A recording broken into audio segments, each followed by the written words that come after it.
Hello everybody, long time no see.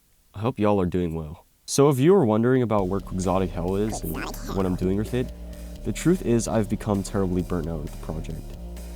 To be honest, I've come to realize the whole game was kind of a mistake that I should have planned out way better. This doesn't mean I'll be abandoning it, however. I just need a break from Quixotic Hell and I plan to come back to it and develop it at a later date. In the meantime, I'm working on a new game that I'll show you guys when I feel ready. Anyways, I wanted to take this opportunity to share a few grave mistakes I've made while developing Quixotic Hell that have mostly slowed me down and made things a little more complicated than they needed to be.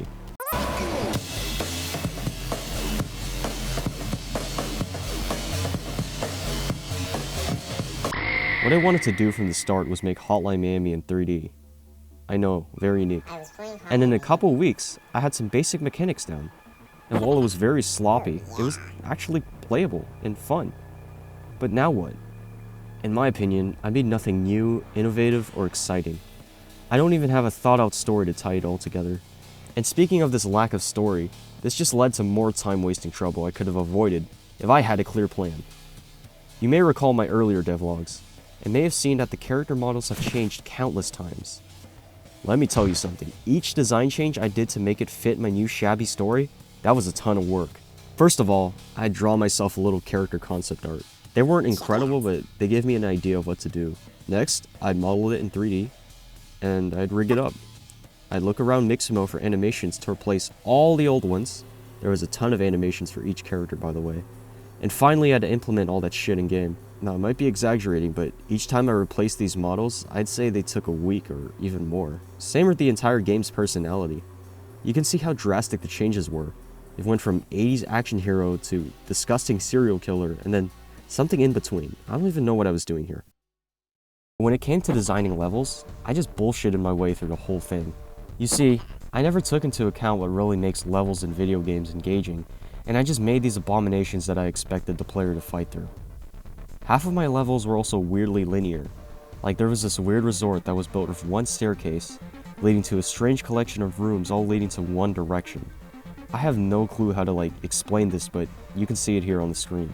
There was also this train level that I made, you might remember that one. It was just a straight walk down a set of train cars with little to no cover, by the way. And finally a sewer level, which was the underground basement of a cabin in the forest. The sewer was absolutely massive, by the way, so tell me how that works. None of these levels were fun to play in, and they offered no mercy to the player and were uninteresting visually. Thankfully, I scrapped them. But if I had just thought of the levels, layouts, and designs before committing to them and building the entire thing, I could have saved myself weeks or months of work. When I say there was no structure while I developed, I mean there was no structure. My workflow went like this. I'd ask myself, what do I feel like working on today? And I'd do that. As you'd imagine, this took the development cycle from bad to way worse.